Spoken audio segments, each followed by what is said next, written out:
страшно, це всього лише транспортні кораблі і нічого такого, що Франція їх все-таки продає Росії. Так от, чи все-таки це загроза лише для України, чи загроза для всього світу? Ми поговоримо зараз на цю тему з шановним експертом. So we will now discuss the topic Mistrals, a threat to the safety of Ukraine or the whole world. Доброго дня, шановні Good afternoon, ladies and gentlemen. Дуже дякую вам за запрошення і за ваш Thank you інтерес for до цієї, the як на мене, дуже invitation нагальної теми. and to your interest shown Власне, to слово this «містраль» important це topic. означає сильний північно-західний вітер. The Mistral Але itself сьогодні means абсолютно чітка strong асоціація, коли ми чуємо «містраль» northwest wind, and when we associate this meaning with the huge helicopter carrying ship, and this in the context of delivery from France to Russia of 4 such huge ships. Actually, these helicopter carriers, this is able to undermine our trust to the European partners. There are key factors which you can find in the internet.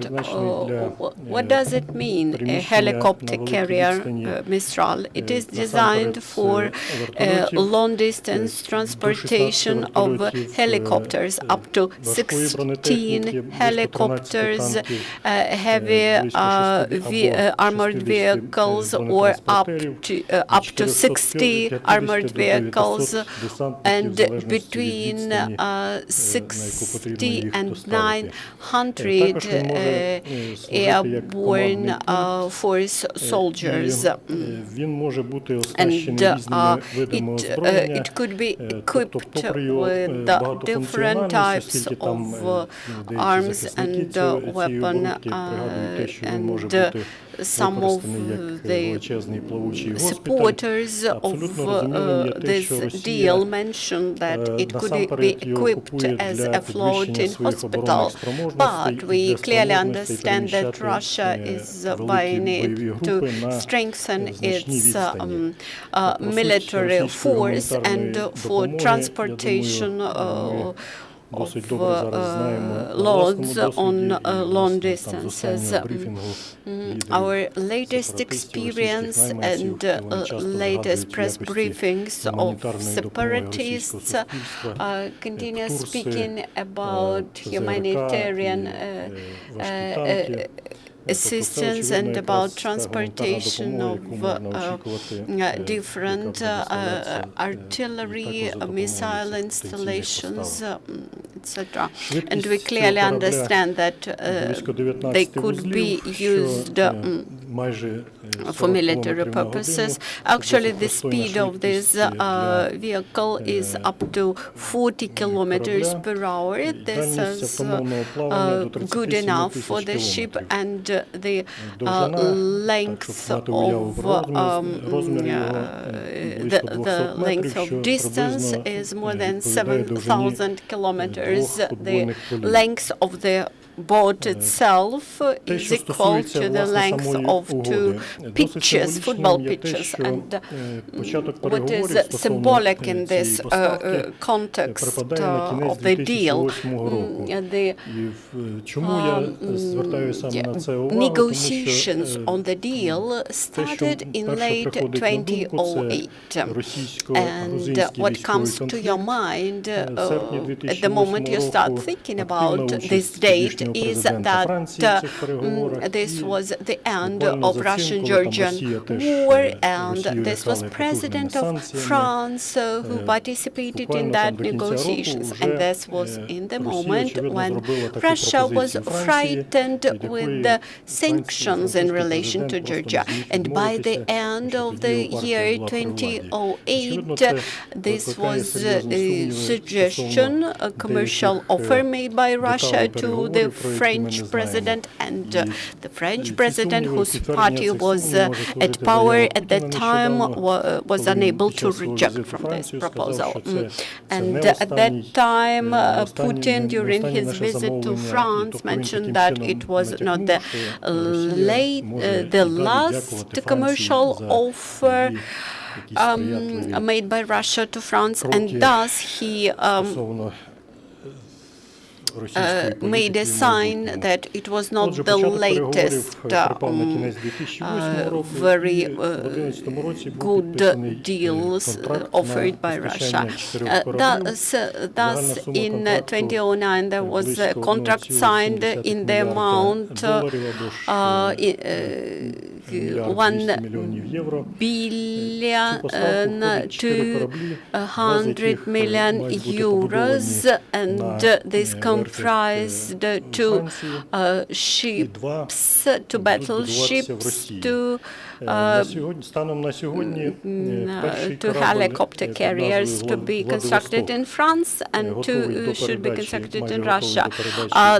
The first Mistral, called Vladivostok, which is ready for transfer to Russia, it is constructed, and there are servicemen who are trained for the future service on this ship. The next ship with the name Sevastopol will be transferred next year, and two more ships will be constructed in St. Petersburg. France is not only transferring technologies to Russia in this case, they will build up shipyards in Russia. Just imagine it. Those helicopter carriers will be assigned to the Pacific Ocean Fleet, and first it sounded rather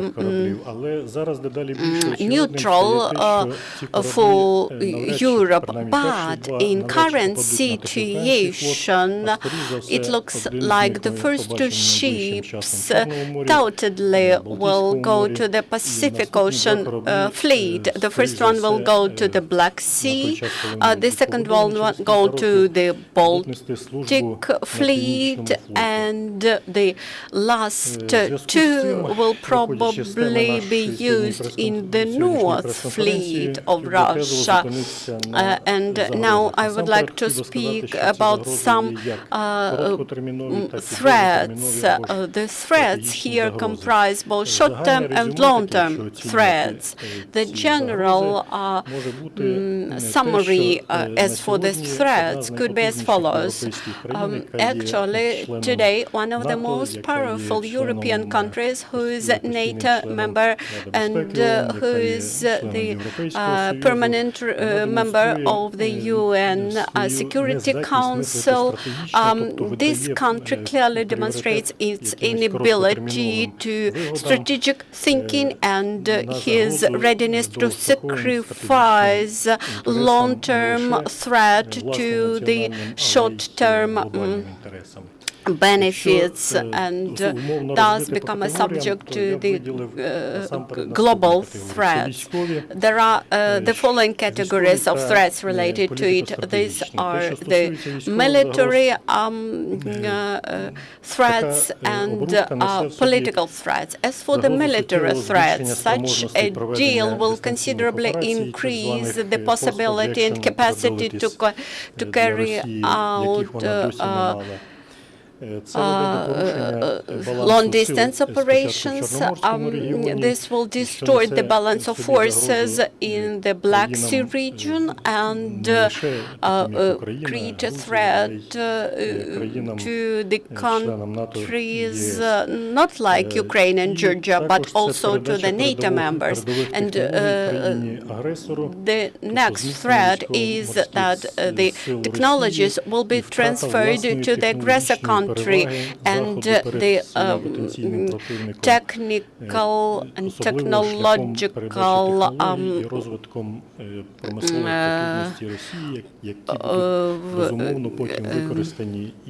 might of the Western countries will be lost partially and subdued to and surrendered to the potential opponent country. From the Western point of view, this behavior will undermine the positions of the Western countries and also will split the unity of the European Union. It will split the unity of the European Union and the US as their ally, and it also reveals the readiness of European leaders to follow the double standards and to reject from the principles which they promoted very insistently in the recent past. Actually, the actions of the French government today is supporting and approving the Russian policy and encouraging Russia to the further aggressive actions. And in this relation, I would like to quote Russian Admiral Vysotsky to the question about the possibility to purchase such things for Russian fleet. He mentioned if during Georgian-Russian conflict we had the Mistral battleship, we would be able to carry out our task within 40 minutes without further delays. And the second quotation is from Mr. Putin. Maybe it's not word by word because I found it only in English. He assured European partners that the purchase of these military ships, Russia will use it in the places where it believes it would be the most useful for it. Now about questions. Since you have no questions, it's a question from me as the coordinator of the center. You mentioned that currently France is breaching a number of international agreements. A week ago, we had a delegation of the French members of parliament, which were asked the question about the Mistrals, and they mentioned that they cannot change the situation because it has reached the stage when it's too late. And they mentioned that the Mistrals were not so dangerous because they could be used as transportation vehicles, for example. About that. It is not so bad.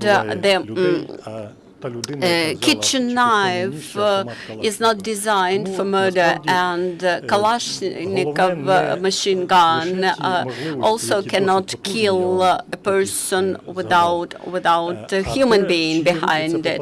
So the technology itself could not kill, but you can easily use KAMAZ heavy truck as a weapon if you put rocket installation on it. But the Mistral is the helicopter carrier, is airborne force carrier, and it can transport a lot of weapons weapon, a lot of machinery, and a lot of military men, and especially in a situation when Russia reserved the right for itself to equip it with the weapon it likes, whether the artillery, whether the special equipment, whether it would be helicopters or whatever. As for France, and it's common that this is a contractual obligation, and that they would have negative or adverse effects in the case of non-compliance with this contractual obligation. We understand that due to this contract, they created thousands of jobs, and the importance of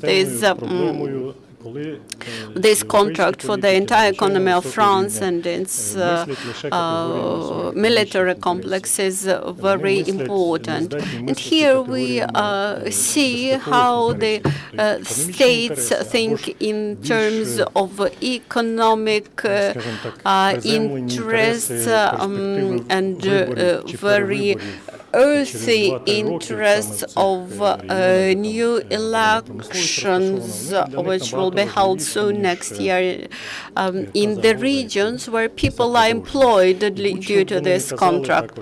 And despite all the comments or all the talks of those people,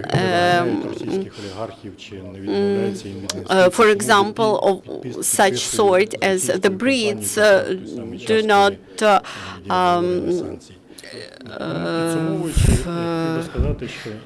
continue with the oligarchs who stay with London and do not deprive them from the right of living in London.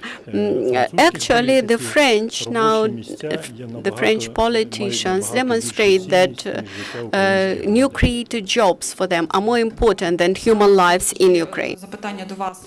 Then the question to you as to the expert on international policy and security. The same economic interests are important for Austria and Germany, but can we say that selling Mistrals to Russia, we see some split in Europe in their attitude to Ukraine? Can we say that there are some countries which will stick to the economic relations with Russia?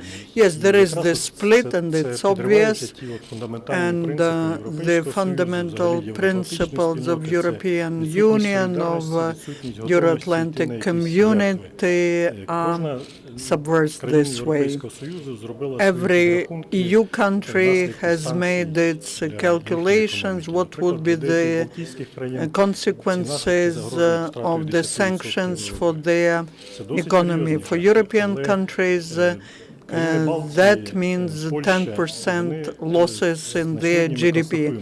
But the Baltic countries and Poland, first of all, they feel this Russian threat much more than it's perceived in France.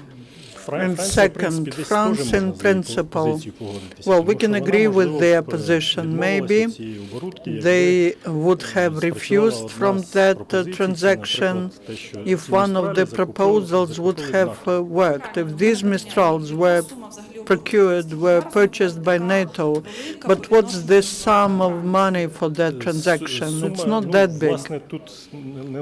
Basically, it's not just about correlation to GDP, but the company which is making and selling Mistrals, this company has only 30% of state shares, and the rest is private. There should be some agreement between private and the state, and it's the issue of agreement. Each one of European leaders thinks about their own interests. Sometimes they are too selfish, and sometimes they believe that what their country is doing is much more than робить той, хто від нього вимагає. what is done by those who demand it. And also about violating the international norms, I would like to draw your attention to one very interesting document, which is Code of Behavior in the Sphere of Export of Arms, of weapons. That is the code of the EU that regulates limitations on weapon supplies from the countries of European Union to other countries. If you look at it, it's not too big, but France in its actions violates minimum 4 main criteria of that document, like the fourth criteria says approving the decision on selling the weapons, the country has to assess the impact of such an action to regional peace, security and stability. And here there is one very clear requirement. The country, before issuing export license, has to make sure that that export license will not lead to the risk of the country that receives such a weapon will be using it in aggressive purposes against other country, or will be using it as a pressure in their territorial claims. Criteria 5 says that such transfer, that the weapon cannot be transferred as such transfer threatens the security of the country of the member of NATO or the friendly country or the country associated with the European Union. Also, it talks about human rights, regional security, stability, risks of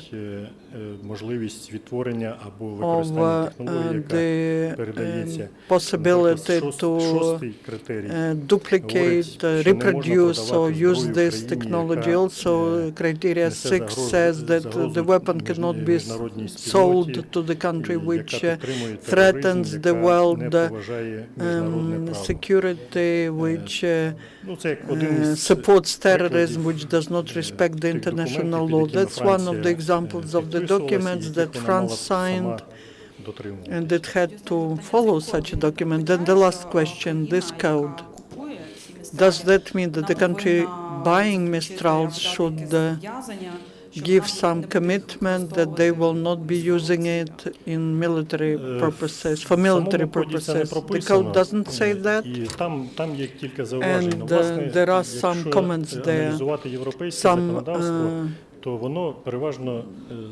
reservations there. The European legislation is based on the fact that the countries are conducting very responsible policy. There are no sanctions mentioned here to the country that violates this code,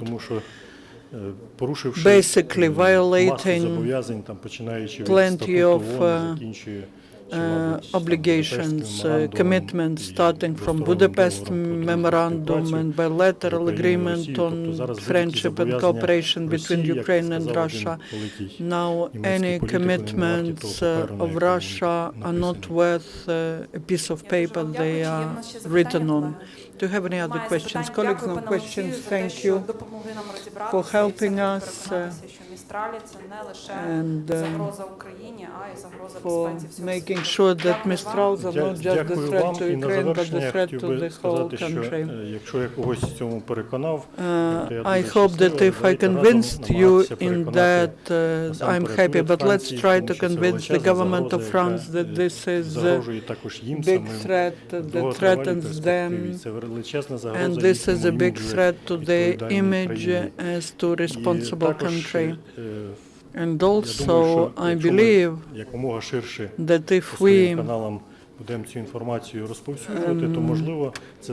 disseminate that information, that will work, because it worked in respect of some German companies that stopped similar transactions with some Italian companies. They were also doing that. That is our common cause. Thank you. We'll disseminate that information and will be convincing. The next